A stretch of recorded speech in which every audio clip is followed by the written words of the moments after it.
There's been a massive shift in the dialogue happening in the United States regarding the lobbyist groups that are paying politicians to do the bidding for Israel. Now, in the past, this has just been something that we have known has happened. Republicans, Democrats, they've received money from AIPAC and other lobbyist groups, and then they might do something to help out Israel, one of our allies. But right now, with the war that has led to a humanitarian crisis in Gaza, that being children starving, malnutrition, no food coming in, the absolute blockade of resources in Gaza has led for a real cultural shift in the conversation about we should not be letting our politicians do the bidding for other countries.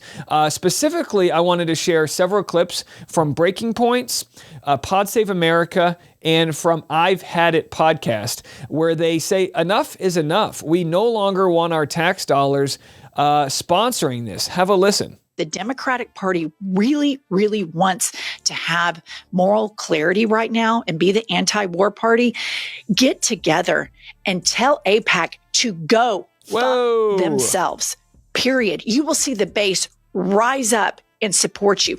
This is a time to immediately recognize that this is a genocide, or immediately recognize that votes like what Cory Booker has done have facilitated this genocide. The Democratic establishment could do this. They could do it today. They could do it by tonight, but they don't, because they are just as beholden to special interests as MAGA is.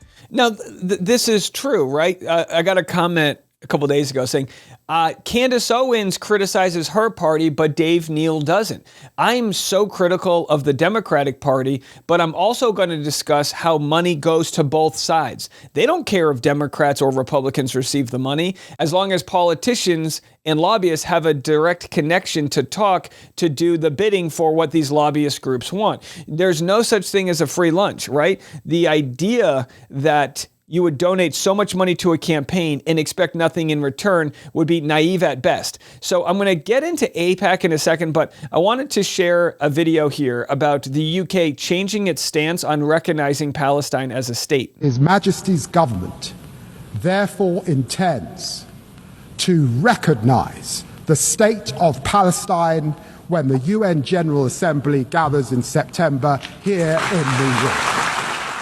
So that is a historic policy decision by the UK government to recognise a Palestinian state by September, subject to a series of conditions. Now, the UK Foreign Secretary, David Lammy, came out here after that speech, and I pressed him on the timing. Why has it taken starvation to make you act now? We have seen the most horrific scenes. The global community is deeply offended by children being shot and killed as they reach out for aid. Yeah, and this idea that, like, it's kind of a bad faith question, like, why are you helping now? And it's like, because enough is enough. Enough is enough. It's not a war anymore. It's a bloodbath. The collateral damage is through the roof. Folks are no longer in fear of being labeled anti-Semitic for speaking out, because it has nothing to do with our Jewish neighbors. It has nothing to do with our friends. It has to do with a state, the state of Israel, taking things too far. And really, as they continue to say out loud, their leaders say out loud, participate in an ethnic cleansing of the Palestinians.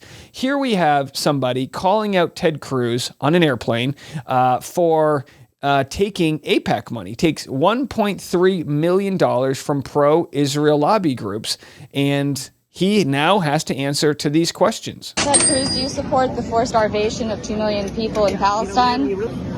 Do you support, it's a very easy question. It's a very easy question. Do you support the forced starvation of Palestinians? So Ted Cruz says you made a choice to side with rapists and murderers because, of course, the terrible terrorist attack on October 7th where Hamas killed 1,200 people. The correlation there is absolutely flawed. Nobody is siding with Hamas. We are talking about innocent lives, men, women, and children being starved to death.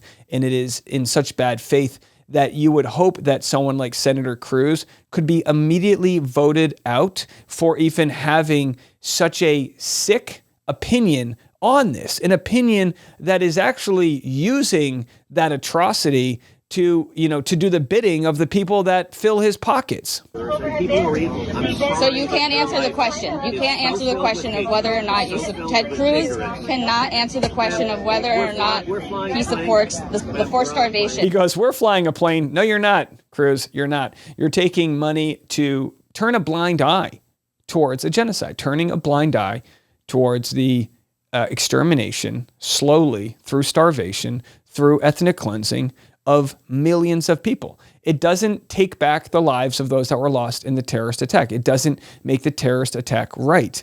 It is just, quite frankly, you cannot play on people's emotions anymore to say, no, they're just defending themselves.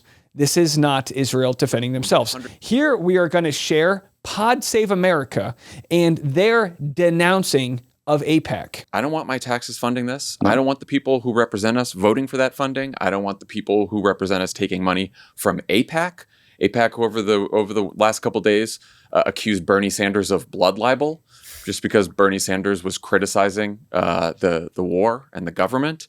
And I don't think Democratic candidates should take money from AIPAC or vote to fund military support for Israel anymore. Like I really don't. It's just and by the way, the argument has been, Israel, they have universal health care. We don't. We're spending all this money helping other countries out when we have, a terrible infrastructure.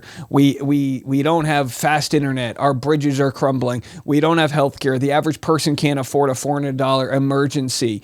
And yet here we are trying to. And the reason is because they've done a fantastic job through these lobby groups of getting into the pockets of politicians. Here we have Thomas Massie, one of the only, if not the only, Republican who doesn't take money from AIPAC. Here's what he has to say about what his Republican peers are doing. Everybody but me has an AIPAC person. What's that mean, an AIPAC person? It's like your babysitter, your AIPAC babysitter, who is always talking to you for AIPAC. They're probably a constituent in your district, but they are, firmly embedded in AIPAC. And every member has something like this? I don't know how it works on the Democrat side, but that's how it works on the Republican side. So there it is. And they are there to make sure the money they spend to invest in you, when it comes down to it, you do their bidding. That's what it's there for. And also, it's even more sinister than that. Here, this is an article from last year. Bipartisanship or Republican meddling. AIPAC is biggest source of GOP donations in Democratic primaries. Like, what the hell does that even mean? AIPAC sees support for Israel as bipartisan. Its donors come from both parties. Its practice of sending money from GOP donors into Democratic races has enraged progressives. It really just comes down to, how can we live in a democracy where we expect people are fighting for us when the campaign raises funds from an outside group? There's no other country that's allowed to donate into our election system, and yet this is quite normalized. Now, we need to live in a country where you accept zero campaign financing from anyone that's not small donors. In fact, we should live in a country where you don't even accept private fundraiser money. Public elections, where every candidate gets an X amount of money that's taxpayer funded, but it's a way of saying it's a clean race. It's a clean race where you're not responding to the lobby that, big sugar, big insurance, big healthcare, the military industrial complex, and all these other things that make it so that the democracy isn't fighting for the people.